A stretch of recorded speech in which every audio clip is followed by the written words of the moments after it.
We are back in.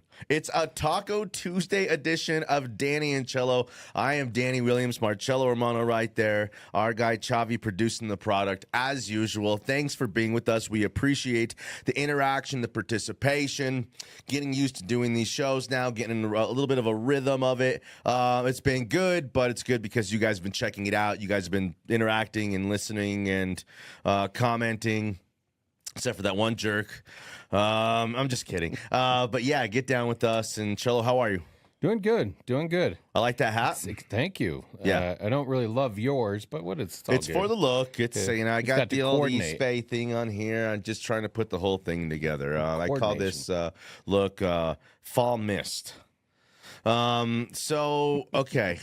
We have a show today that is it's kind of themed. They all have a little bit of a theme. They all go in their own kind of direction, but the theme is Titletown, USA. Is Denver, Cello, you asked the question, is Denver the next Titletown, USA? Why do you ask that question? What made you think of that? Well, I mean, the question's there because of the emergence of the Denver Broncos and being considered now as a team that could compete for a championship. Now, we might think that's a little early and it's premature to be saying the Denver Broncos in 2025 are going to have an actual legitimate chance to get to and win a Super Bowl. Yeah. But if you put them in, Sean Payton's the one who started the conversation. There's a belief there. Broncos country is believing it. And then when you look at the other franchises in town, the Denver Nuggets, what they did after 2 seasons of not getting the job done after winning the title in 2023, have overhaul within the roster during the offseason, which means looks like they're putting themselves back into that conversation of they can certainly contend for a championship. As long as you have Jokic and you have these other pieces, they're in the discussion for sure. And then the other team that calls Ball Arena home, the Colorado Avalanche, are the same way. You have Nathan MacKinnon, you have Cale Makar.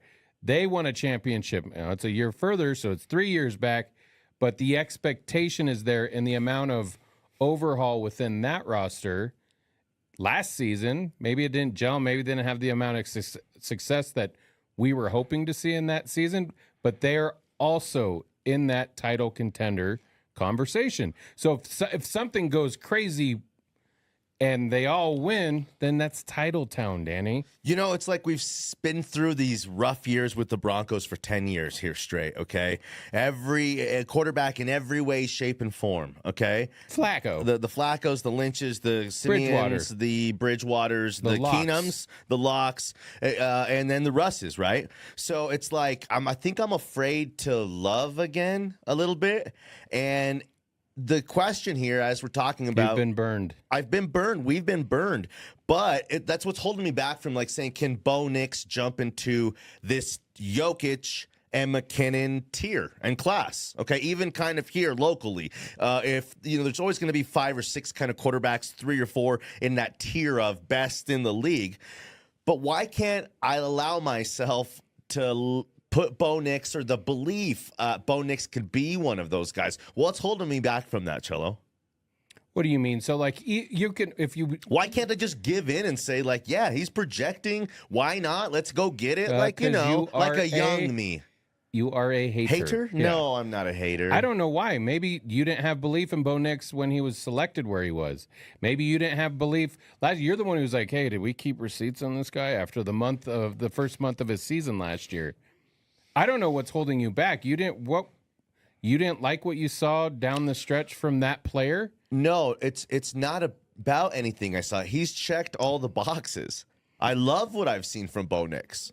I'm actually I'm in shock, almost the 29 touchdowns after the slow start. If you didn't know, and we know because we do this, but if you didn't know and you ask somebody, just, average Joe Broncos fan, how many touchdowns did Bo Nix have last season? He'd say 24, 25-ish. He'd guess lower than 25 before higher than 25, average Joe. 29 touchdowns for Bo Nix is like, how did they even do this? It's with no weapons, really. Well, again, with average weapons, very average weapons, young guys, no run game, no tight end. You're right. And it's just, I think that it's the beauty of what Sean Payton does. And it's the beauty of what Sean Payton kind of does with the quarterback who really buys in, gets it. He can use in all the ways that he believes, like he's playing Madden, with Bo Nix. Bo Nix, they're got to be on the same page. It doesn't just kind of work with everybody and anybody. And I think Bo Nix is like the perfect man for the job and the perfect fit with Sean Payton, which empowers Bo. It makes Bo better than he kind of actually is because he has a coach that for any shortcomings that he might have as compared to Allen, Burrow, Mahomes, and Jackson, well, Sean Payton helps fill those gaps and those cracks. And I guess, therefore, and such as... I personally believe. I was going to interrupt you because I was like, U.S. wow, Americans. You said a lot you said a lot of words. But what I'm saying is, I think I don't know. He could jump into that tier. Could. You said you don't believe it. Why can't you believe it? I'm not. And then you said a lot of into it. Then you said a lot of words. I'm not. And then I was like, well, where's he? He's totally convincing himself, and now I don't know whether you believe or not. Listen, I'm not trying to say that Bo Nix is at the level of a Nikola Jokic or a Nathan MacKinnon, even Cale Makar for that matter. It's going to take some time, and you're talking about league MVPs on those sports. Yeah, but that's why we're talking about Titletown. Yeah, because the reality is that now you have. Those two teams, is their window shut or open? Wide open. I want to say they're just teeing off on the back nine. I think the Nuggets last year, it was closing rapidly. Yeah. And then they brought in this new crew. Now, I didn't love the head coaching search, but the guys that they brought in for the front office hit a home run within the first 72 hours, Danny. Yeah. They pushed the window right back open. League and then, when your window would break, you'd put like a 2x4 there to hold it open. Sure. That's the Nuggets I've lived in the hood before, sure. That's the Nuggets. Okay. The Avalanche, underwhelming in the postseason, but they know their window is closing, and you got to take advantage of the roster that's been that Nathan MacKinnon's been surrounded with, and I think that's their only goal is to get back there and win it again. And it seems like you have some answers with Gabe coming back, who you brought in the offseason, who you decided to let go. Yeah, but championship is a reality and conversations around each one of those teams. Okay, two things. I'm going to try to remember what you said there. Good stuff.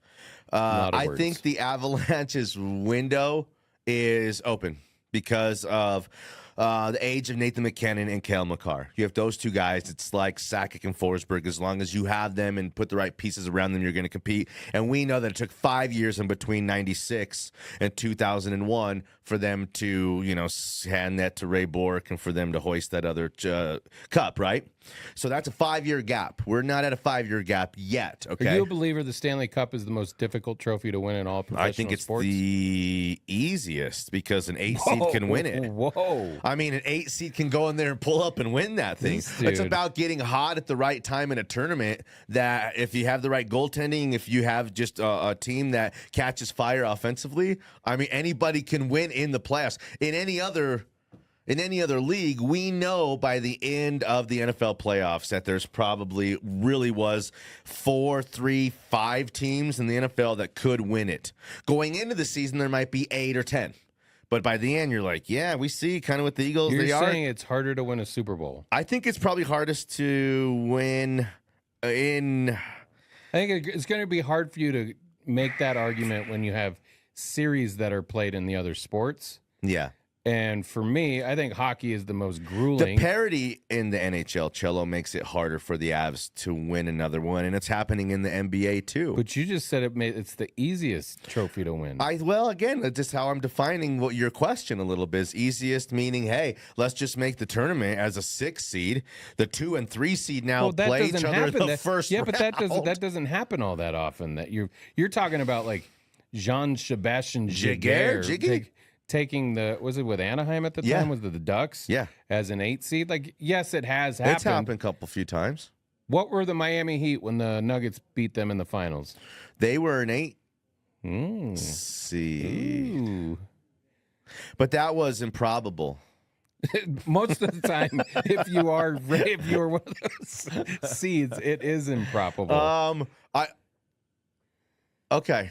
I would. So that's my opinion. Would be Stanley Cup hardest. Interesting. I would say, like, again, if you're the Rockies, you'll never have a chance to win a Major League Baseball championship because it's like it'll never happen. Look at who and what they are. So is winning a World Series the hardest? You know, it's like winning a World Series Baseball title. might be second on my list because of what you go through before you even get there. Hey, 162 games is just ridiculous at this point. Then the postseason. Yeah, but the Then NBA's you got to had win a 9 series. straight different NBA champions. So what does that mean? I'm asking you, does that make it harder or easier? Does the parity around the league, it used to be like, you know, Jordan and then Kobe dominates and Shaq, and then kind of Jordan before, and then a team dominant kind of run and Showtime Lakers, Celtics. Well, now you're getting into like dynastic conversations. Okay. Because teams that are constantly there, I mean, look at the Patriots and their 2 runs that they had. Yeah. Like they were there year in and year out. The Chicago Bulls owned the NBA when Michael Jordan was playing. They won the 3. He left, comes back, wins another 3. This doesn't happen that often anymore. I mean, in fact, the Chiefs, when they won the back-to-back Super Bowls, that was the first time since when, 03, 04? Yeah. So it's not something that happens that often. But your Florida Panthers did it because it's the easiest trophy to win. You see my Florida Panthers. I have no relationship to that team at all. Well, because you said it's easy and they're back-to-back champions. Okay, well, so. okay, let me go down this road here. I do believe that the Avalanche, the Nuggets, and the Broncos can win championships in the next, I want to say 5 years, but I'm going to lower it down to kind of a 3-year window. I think in the next 3 or 4 years, and if we're talking Title Town, USA, that's kind of what it's got to be. Yeah, I don't think you can go out in 5. And No, that. it's got to be these teams win a championship within the next 3 years. I do believe the Nuggets win a championship this year. I think they're. Wow. Yeah, I do believe that, and I think that MacKinnon and McCarr have one more championship in them together as well. I believe that. So then it leaves Bo Nix and it leaves the Broncos. As can these guys join that conversation, Cello? Okay, rank it then. Most likely to happen like this year. You say it's Nuggets? Oh, yeah, the Broncos are Nuggets? third on this list. They have everything to prove here. They're trying to jump into this conversation because we have 2 championship winners already in the midst of winning a championship recently winning a championship right now. The Broncos are trying to, knock that door, down, and we don't know if they can do that yet. They're barely a 10-win playoff team with no playoff wins in this, under this tenure. It sounds blasphemous to be having this conversation when a calendar year ago they were rated as like the worst roster in the National Football League. And now we're like, this isn't just like, oh, let's throw out some kind of crazy topic. It's a reality. Like, and I don't think you're bought into the reality of it. It's like, I think you're trying to convince yourself of it. That's why you said all those words a while ago. And you're like, yeah, I can get there. I'm feeling it. But when I say it initially, your reaction is not a positive one. Okay, let me tell you what I'm going to tell you what I really, really think. I think they're on a trajectory. Okay, did I say that right? I think they're on a trajectory to winning a championship. The Broncos. I mean, Sean, George Payton, Bo Nix, the defense, the stars in the defense, the ownership. It feels like they have all the pieces, okay? I just don't believe they can compete for a championship this year. I just don't believe that. But I really think it's all about 2026. That's kind of a downer buzzkill take. But I really believe that they have a chance to do something special this year to prepare us for what will be like legitimate championship aspirations in 2026. Experience, I think. Experience, and then one more really good draft class, but even furthermore, like one more really good free agency class. Because then you're like, when you're close enough, you go spend the big money. They didn't do that. There was kind of, Drake Greenlaw was a big addition, but a value addition. Evan Ingram was another value addition. 2 years times $7 or $8 million, whatever it was. It's not, none of these free agent signings were like mortgage the future free agent signings. Like we always go back to DeMarcus Ware, TJ Ward, Emmanuel Sanders, and Darian Stewart. Yeah, there's one more guy like in the same day. That was like in the same week. And that put the Broncos over the top. And it changed them from an offensive team, one of the greatest offensive shows ever, to an all-time great defensive team in almost overnight, which was really special over that Peyton run. Okay, that's what makes that era so special. But we can do it all kinds of ways, bud. Yeah. So remember Elway and Kubiak up on the stage. Let me ask you this then, because you brought up what made that team and how they flipped from being an offensive juggernaut and then becoming one of the best defenses in NFL history. You don't project this defense to be able to get to that a level is like where they could be like historically great. Like, listen, look at the launch pad they're going off of, Danny. They set a record for sacks last year. And who was doing it? It was Pat Surtain. When we started the season last year, it was Pat Surtain and a bunch of guys. Yeah. Now they go out in the offseason. You bring in a talent like Dre Greenlaw. You bring in someone to shore up the back end and Hufanga. And you only think that you're going to get better. You re-up Zach Allen. Still remains to be seen what's going to happen with Benito and his deal. But do you, like, when I look at that, maybe that would be I'm more cautious about that, as strong as they were for a majority of the season last year. And now they got to do it with expectation. And we'll see if it plays out to fruition on the field. But it's like, if they were to be dominant, then you can easily make that discussion that they could compete this year. I don't know that they're ready overall. And I think your point is valid. The experience, and we always talk about having to go through trials and tribulations, the growing right? pains. You got to suffer a little bit before you kind of reach the mountaintop. I would say that for most people, but Patrick Mahomes didn't. And I don't know that Ben Roethlisberger did. There's certain teams that they got there. You sneak one of those championships early, that's how you get into the discussion, like going forward. Or if you sneak yourself into an AFC championship game or a conference championship game early. That's why I think that, I think like the Commanders are going to be dangerous this year. They got a real quarterback. They got nothing to lose. A couple big playoff wins. I mean, shoot, that team almost went to the Super Bowl last year. So, okay. If they can do it, why can't the Broncos? I'm trying to give myself into who would you say is better? That. The Commanders or the Broncos? Yeah, right now. I think the Broncos. Overall, right? Oh, wait, man. See, how can I say that when the Commanders just went to an NFC championship game? Well, some of the things kind of went their way. I mean, they ran into a Lions team. I think Jared Goff was still turning the football over in that game, but they had a little bit of help. It wasn't like they were just purely dominant. In fact, I would be more surprised. I guess I'd be less surprised if the Commanders didn't even make the postseason this year versus the Broncos going to the postseason again. I think the way the AFC shapes up with all the quarterbacks and all the good teams and all the teams that are like just on the cusp, Ravens, Bills, even Bengals maybe, it's an easier road for the Commanders to replicate that same success that they had last year. I actually think it'd be harder it will be harder for the Broncos as opposed to the Commanders to replicate this success. And I know that's two different levels of success, but I think it's going to be easier for the Commanders to go repeat what they did as opposed to the Broncos. To even go 10-7 and just get in? Yeah. Look at all the teams. Look at all the teams in the AFC who are just... well, I mean, you're also forgetting about the Eagles are pretty dang good. Yeah, and I think Green Bay's really good. That's another one. No, I'm with you, but it's different. Those remains teams... to be seen what's going to happen with the Lions, but I'm assuming they'll stop.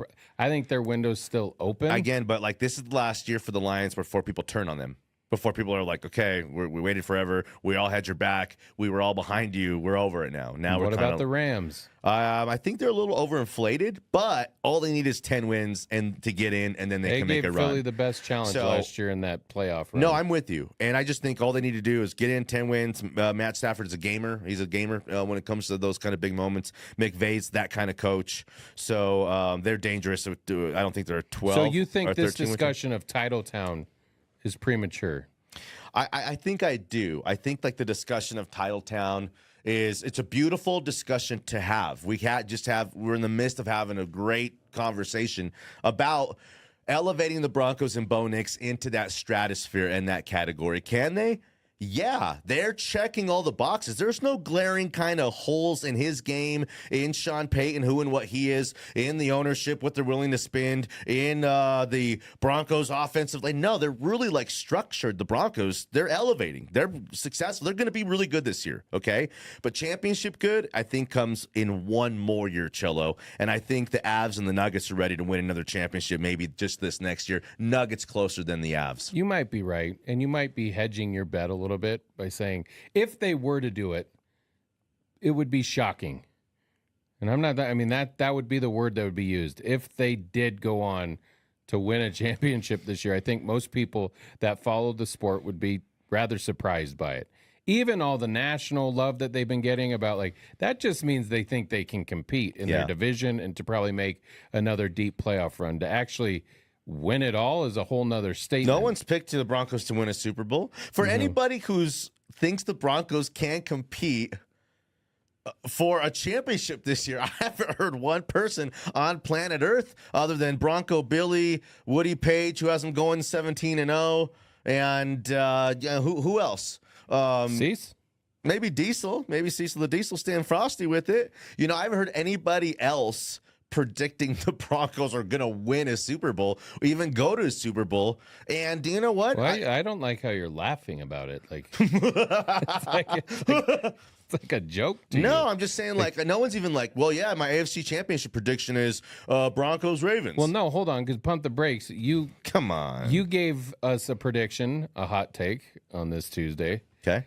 That the Denver Nuggets are going to win it this year. Yes. You had zero problem. You had zero, like that was so easy for you to say that. I believe it. My heart. And if you believe it in your heart, and how can you be wrong? We bring up the Denver Broncos, and it's like fugazi love that you're giving them. Like, bro, Jokic is the best player in the world still, I think. You don't want people to come at you because you're not a real believer in the Broncos, which is fine if you're not, but just don't laugh at the idea of it because it's like one's serious. We're not even talking about the Avalanche, which I think they have an excellent chance to win it. I think the Avs are getting a little bit further away from it, and the Nuggets are coming back closer towards it again. But again, it's just a reload. It's a reboot, not a rebuild. It's like Vance would say, it's a reboot for the Avs. You got to just align the stars again, find you a cadre again. Hope Val keeps his head on straight. Get some, surprising performances by guys, some unsung heroes. Who's the next Val? Who's the next cadre? Who's the next, guy that's not the two guys we're expecting to carry us for the Avs? I think they were underwhelming in the postseason last year, and you could give a little bit of credence to how much movement was made on that roster just in season. Yeah. I mean, the goaltending room was completely flipped. They brought in all kinds of different players. So you could say chemistry took a while to build and they didn't quite get there. You could also talk about who their opponent was in the first round, but they also had leads in all of those, and they've only gotten that past the second round the one time that they actually ended up winning the cup. How much is it because you were missing that? There was a leadership void without Gabe, and now he looks like he's going to come back and be... Yeah, there's some of that. You think that happens? Oh, yeah, I think that there's some, like, he's an ingredient that's like a must. Without that ingredient, you keep the whole dish is off. Like, it's just like, well, we'll make it work without the salt. No, you can't make it work without the salt. You know what I mean? It's like, well, these mashed potatoes, we're out of butter. We'll figure something out, put some milk and some stuff. No, if you got no butter, you can't make that mashed potatoes. Better put some water on that. Yeah. Every time I come in the kitchen. The fake milk? You in the kitchen. In the deep refrigerator. We ain't got no milk. What did you say? What were you saying? Have you ever had the fake milk? Fake milk. It comes in like flakes. You add water to it if you don't have milk. I have probably, when I was young. Same here. Yeah, we didn't always, as have a ton. Chavi said, live in a mansion. We were always living in mansions. Okay, so... show a picture of your kids. Put a bow on this thing here, okay, in a cute little package that Chavi can distribute worldwide for us, okay? I'm going to ask you a question here. So if the Broncos were to join the championship kind of contending run that this town is on right now, Title Town, turning this thing into Title Town like it once was, 25 years ago, what has to happen for the Broncos to kind of get to that place? Well, you're going to have to be fortunate, too. I mean, this kind of stuff doesn't happen. I'm not talking about all three of them win on the same year. I think your prediction of, like, it has to be within, like, a 3-year window. 3-4 year window, all three. Would make plenty of sense. But I'm trying to think of who even the last real title town was. Was it Boston? I think so. There's got to be, is there? I think that was it because there was a time where they were winning basically everything. The Red Sox finally got over the hump. The Patriots are still winning. Celtics were winning, and the Boston Bruins are winning. I'm trying to think: is there another city in town or in the U.S. that you would? Yeah, I think that the Lakers and the Rams maybe crossed over there for a little bit because it's I mean now. No, right now, currently? No, definitely not. Philadelphia? No, there's not always. See, this conversation, people might think like there's always a title town somewhere. No, there's not always a title town at all. Yeah. There's, some major cities that are wearing a couple championships within a couple years, even the same year. That's unique. But title town is different. Title town is rare. Title town is special. And it comes with being a big city. It comes with having some teams that have reputations, brands. You gotta matter, and the Nuggets matter now. It took a while, but the Nuggets, there's kids wearing Jokic jerseys all over the world now, I bet you, and that wasn't always the case.